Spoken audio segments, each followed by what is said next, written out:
उत्तर प्रदेश के बाराबंकी से आपको एक खबर बता रहे हैं, जहां पर जिले के इंटर कॉलेज से बेहद हैरान करने वाला एक मामला सामने आया है। यहां एक संस्कृत के अध्यापक ने विद्यालय के प्रधानाचार्य और स्टाफ पर बेहद गंभीर आरोप लगाए हैं। आरोप है कि विद्यालय के प्रधानाचार्य और 3-4 क्षेत्रीय शिक्षक मिलकर उसे प्रताड़ित कर रहे हैं। अनुसूचित जाति का होने के चलते उसे कॉलेज में गालियां तक दी जाती हैं, स्कूल से भगा दिया जाता है।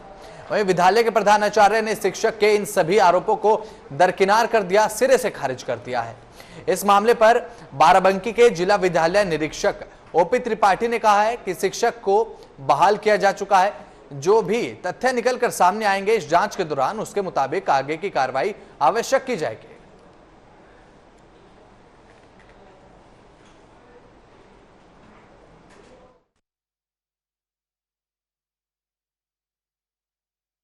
दो बार लिखित में अवगत कराया और अब आप मीडिया से क्या यहाँ पे मिलने आए थे? यहाँ पे किससे मिलने आए थे? मैं सीएम से मिलने आया, उप सीएम जी से मिलने आया था, आदरणीय केशव प्रसाद मौर्य जी से। मिले आपसे? हाँ, मैं मिल नहीं पाया, पर मैंने पत्र उनको देकर हाथ जोड़कर उन्हें प्रणाम करके आशीर्वाद लिया। मैं अपनी बात भी नहीं कह पाया क्योंकि उनके पास वक्त नहीं था शायद।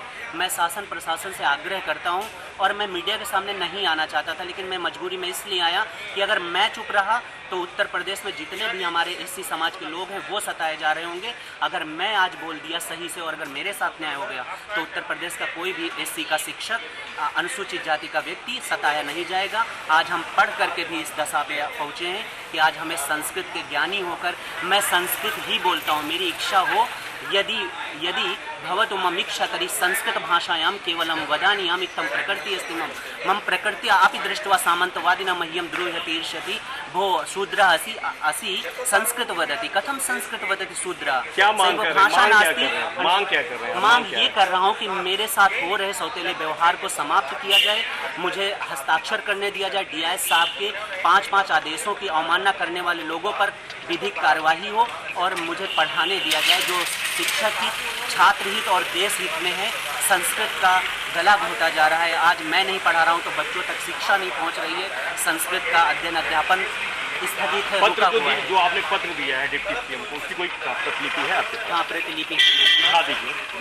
ये मेरे पास प्रतिलिपि है। मैंने अपने 5 साल के जितने सारे मेरे व्यवहार हो रहे हैं, जितना सारा मेरे साथ घृणित कृत्य किया गया, मैंने सारा उजागर किया इसमें कि मेरे साथ ये किया गया।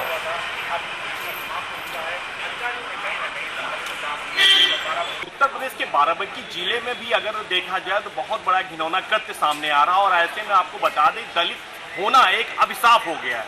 ऐसे में योगी सरकार है और आज यहाँ पर डिप्टी सीएम का दौरा भी बाराबंकी में हुआ। ऐसे में एक यहाँ पर शिक्षक है जिनकी चोटी काट ली गई है। गुनाह केवल इनका इतना है कि ये दलित है और आखिर इनके साथ ऐसा व्यवहार क्यों किया जा रहा है ये जानते हैं। क्या नाम है आपका? मेरा नाम अभय कुमार है। तो ये बताइए क्या मामला हुआ आपके साथ? मैं संस्कृत विषय का अध्यापक हूँ सिटी इंटर कॉलेज में। सन 2018 से मेरी पोस्टिंग की और सन 2021 में दिसंबर में हमसे काफ़ी लोग जलन करते थे कि मैं संस्कृत का अध्यापक हूँ, शूद्र हूँ, एससी हूँ, तो मुझे टीका टिप्पणी किया करते थे बहुत बुरी तरह से। शूद्र या संस्कृत पढ़ाने, लोकल हिंदू जानवर। मेरी माँ को भी भरे प्रांगण में गाली दी गई, तलवा चटवाने की भी बातें कही गई मुझे भरे प्रांगण में। मेरे साथ ये सौतेला व्यवहार वहाँ पर कुछ सामंतवादियों के द्वारा किया जाता रहा। मैं काफ़ी आहत होकर मैंने उच्च अधिकारियों को ज्ञापन भी दिया था, लेकिन मेरी कोई सुनवाई नहीं हो पाई। मुझे 2 ही महीने में साजिशों के द्वारा सस्पेंड करा दिया गया। सस्पेंशन बहाली के बाद भी सन 30/5/2022 को मेरी बहाली के बाद डीआईएस के 5 आदेशों के हो जाने के बावजूद मुझे अभी तक विद्यालय में साइन नहीं करने दिया जा रहा है, मुझे पढ़ाने नहीं दिया जा रहा है, मुझे स्कूल से भगाया जा रहा है, मुझे रजिस्टर तक छूने नहीं दिया जा रहा है। ऐसे मेरे पास एविडेंस भी हैं। मुझे भगाते हुए विद्यालय से मुझे रजिस्टर भी नहीं छूने दिया जा रहा है। केवल दलित होने के नाते मुझे संस्कृत नहीं पढ़ाने दिया जा रहा। मेरी चोटी तक काट दी गई विद्यालय। कब चोटी काटने का मामला कब हुआ? 23/12/2021 को मैंने 2 बार उच्च अधिकारियों को ज्ञापन दिया। मैंने 23/4/2022 को भी ज्ञापन दिया। मैं बहुत परेशान हूँ। इस मामले को लेके जो है यहाँ के जिलाधिकारी या फिर जो पुलिस अधीक्षक हैं या फिर यहाँ के जो विद्यालय निरीक्षक हैं या बीएसए, किसी से आपने जो है पत्र के माध्यम से गुहार लगाई, ये मतलब जानकारी उनको दी कि कार्रवाई होनी चाहिए? मैं पुलिस विभाग, अन्य उच्च अधिकारियों, अपने विभाग में भी मैंने सबको IGRS के माध्यम से और डाक के माध्यम से मैंने सूचना दी। यहाँ तक SC ST आयोग को भी मैंने 2 बार लिखित में अवगत कराया। और अब आप तो मीडिया आज से क्या भी मैं यहाँ पे हाथ मिलने जोड़कर आए थे? निवेदन यहाँ कर रहा पे हूँ। किससे मिलने आए थे? मैं सीएम से मिलने आया, उप सीएम जी से मिलने आया था, आदरणीय केशव प्रसाद मौर्य जी से। मिले आपसे? हाँ, मैं मिल नहीं पाया, पर मैंने पत्र उनको देकर हाथ जोड़कर उन्हें प्रणाम करके आशीर्वाद लिया। मैं अपनी बात भी नहीं कह पाया क्योंकि उनके पास वक्त नहीं था शायद। मैं शासन प्रशासन से आग्रह करता हूँ, और मैं मीडिया के सामने नहीं आना चाहता था, लेकिन मैं मजबूरी में इसलिए आया कि अगर मैं चुप रहा तो उत्तर प्रदेश में जितने भी हमारे एससी समाज के लोग हैं वो सताए जा रहे होंगे। अगर मैं आज बोल दिया सही से और अगर मेरे साथ न्याय हो गया तो उत्तर प्रदेश का कोई भी एससी का शिक्षक, अनुसूचित जाति का व्यक्ति सताया नहीं जाएगा। सरकार जहां तमाम दावे करती है, वैसे में आज यहाँ बाराबंकी जिले में जो है बाराबंकी जो यहाँ पर केशव प्रसाद मौर्य जी है, डिप्टी सीएम है, उनका दौरा जरूर हुआ है बाराबंकी का। लेकिन ऐसे में सवाल उठता है कि आखिर वो यहाँ पर जो दलित आते हैं, जो उनके साथ सौतेला व्यवहार किया जा रहा है, यहाँ तक कि बहुत आगे हम बढ़ चुके हैं, उसके बाद भी आज एक दलित है, शिक्षक है सरकारी, उसके बाद उसके साथ ऐसा घिनौना कृत्य सामने आ रहा है जिसको लेके ना तो यहाँ के जिलाधिकारी, ना तो यहाँ के पुलिस अधीक्षक, ना यहाँ के शिक्षा विभाग के आला अधिकारी संज्ञान ले रहे हैं। तो ऐसे में अगर देखा जाए तो कड़ी से कड़ी कार्रवाई आखिर कब होगी, देखने वाली बात होगी, या फिर ऐसे ही दलित जो है सरकार विरोधी होते नजर आएंगे। टीवी 100 के लिए वीडियो जर्नलिस्ट। चलिए खबरों में आगे बढ़ते हैं। यूपी के अलीगढ़ में स्मार्ट सिटी के तहत अवैध कब्जों को लगातार नगर निगम के द्वारा ध्वस्त किया जा रहा है। नगर निगम के पास जो नक्शा उपलब्ध है, उन नक्शे के आधार पर जो भी अवैध कब्जा शहर के अंदर बना हुआ है, लगातार उन कब्जों पर कार्रवाई जो है वो की जा रही है। बहुत से पोश इलाकों में दुकानों, मकानों और फ्लैटों को मार्किंग कर नोटिस जारी किए जा रहे हैं, जिससे समय रहते वह लोग इन जगहों को खाली कर सके। कुछ लोग नगर निगम की इस कार्रवाई से असंतुष्ट भी दिखाई दिए। उन लोगों का कहना है कि जब हम 40 साल से दुकान चला रहे हैं, जिसका बैनामा भी हमारे पास है, फिर भी हमारी सुनने वाला कोई अधिकारी नहीं है।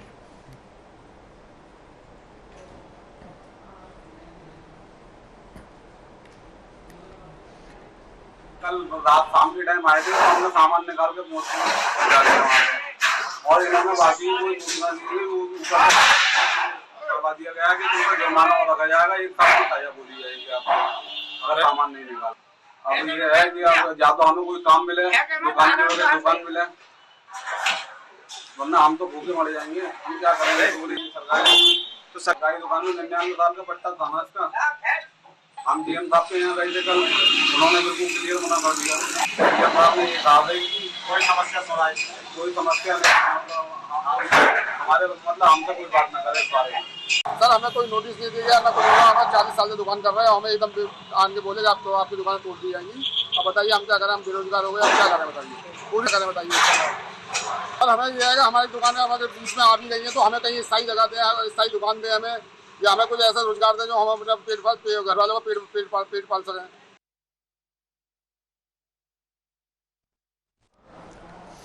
चलिए खबरों में आगे बढ़ेंगे। यूपी के कानपुर में धन कुबेर इत्र कारोबारी पीयूष जैन की आज रिहाई हो गई। 197 करोड़ नगद और विदेशी सोना बरामद करने के मामले में उन्हें जमानत मिल चुकी है। यूपी के कानपुर से एक खबर आपको बता रहे हैं, जहां पर यूपी के कानपुर में धन कुबेर इत्र कारोबारी पीयूष जैन की आज रिहाई हो गई। 197 करोड़ नगद और विदेशी सोना बरामदगी के मामले में उन्हें जमानत मिल चुकी है।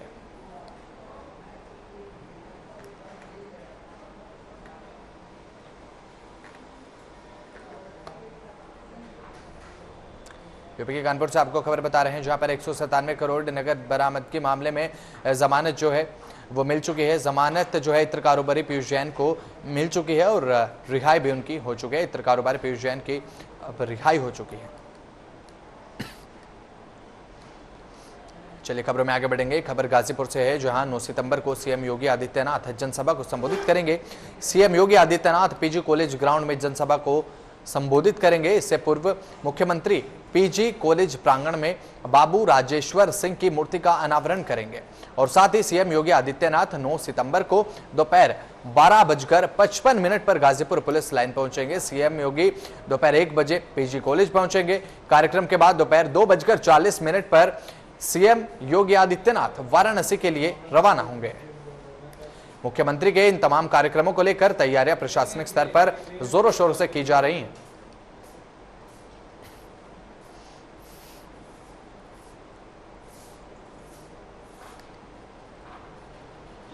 इसका पकड़ है कि स्वर्गीय बाबू राजेश्वर प्रसाद सिंह मेरे पिता थे, वो यहाँ के कर्मयोगी थे।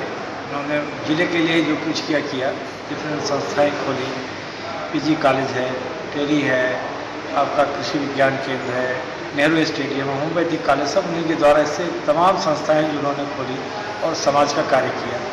एक इससे प्रेरणा जाएगी। महाराज जी ने अपना हम लोग को आशीर्वाद दिया है, जो यहाँ आने की कृपा किया उन्होंने, उसकी वजह से प्रांगण और पूरा जिला उत्साहित है। प्रोग्राम में ये है कि महाराज जी का, जैसा हमें सूचना मिली, महाराज जी 9 तारीख को 1 बजे यहाँ आगमन होगा और पिताजी की मूर्ति का अनावरण करेंगे, वृक्षारोपण करेंगे, उसके बाद उनका आशीर्वचन।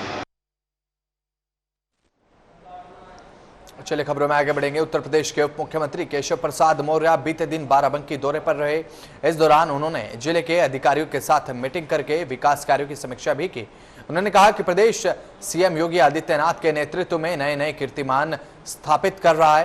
केशव प्रसाद मौर्य ने बीजेपी के नेताओं और कार्यकर्ताओं से मुलाकात की और उनमें मिशन 2024 को लेकर जोश और उत्साह भरा।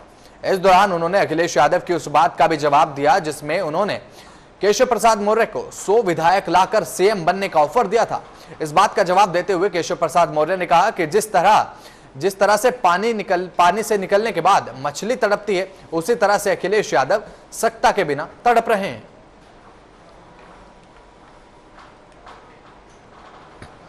यूपी के बाराबंकी से आपको एक खबर बता रहे हैं, जहां पर उप मुख्यमंत्री केशव प्रसाद मौर्य का कल दौरा देखने को मिला था, जिसके बाद कार्यकर्ताओं के साथ उन्होंने बैठक की। बीजेपी पदाधिकारियों के साथ, नेताओं के साथ, कार्यकर्ताओं के साथ उन्होंने बैठक की और साथ ही 2024 के लोकसभा चुनाव को लेकर बीजेपी कार्यकर्ताओं में उन्होंने जोश भरा। पानी से निकलने के बाद मछली को देखते हैं अपना तड़पती है। श्री अखिलेश यादव जी सत्ता के बिना तड़प रहे हैं।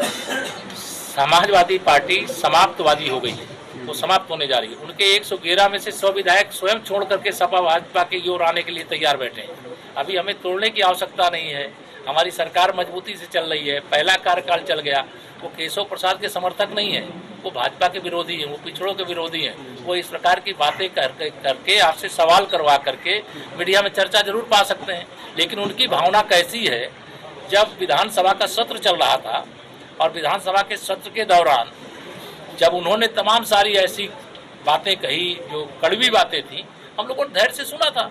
लेकिन जब मैंने उनके सामने उनके ही तमाम सारे जो विषय रखे गए, जब उनका जवाब देने की बात शुरू किया, तो उनकी जो भाषा थी इतनी निंदनीय थी, इतनी घटिया थी कि किसी राजनीतिक नेता की ऐसी भाषा नहीं होती। वो केशव प्रसाद के हितैषी नहीं है। वो केशव प्रसाद जैसे किसी भी पिछड़े वर्ग के किसी नेता को चाहते ही नहीं है कि कोई बड़ा बन पावे। वह केवल फूट डालो और राज करो। अब उनकी ये मंशा। चलिए खबरों में आगे बढ़ेंगे। यूपी के फिरोजाबाद में विवेक प्रिया हॉस्पिटल में एक प्रसूता की ऑपरेशन के दौरान मौत हो गई, जिसके बाद गुस्साए परिजनों ने अस्पताल में तोड़फोड़ की और जमकर हंगामा किया। और साथ ही आपको बता दें कि जाम भी इस दौरान लगा दिया गया। मौके पर पुलिस पहुंची और जाम को उन्होंने खुलवाया। पूरा मामला 3 दिन पहले का आपको बता रहे हैं, जब एक गर्भवती महिला को अस्पताल में भर्ती कराया गया था और ऑपरेशन से महिला ने एक बच्चे को जन्म दिया। ऑपरेशन के बाद महिला की तबीयत बिगड़ गई, जिसके बाद अस्पताल में उसका इलाज चल रहा था और आज उसकी मौत हो गई, जिसके बाद परिजनों में यह गुस्सा देखने को मिल रहा है।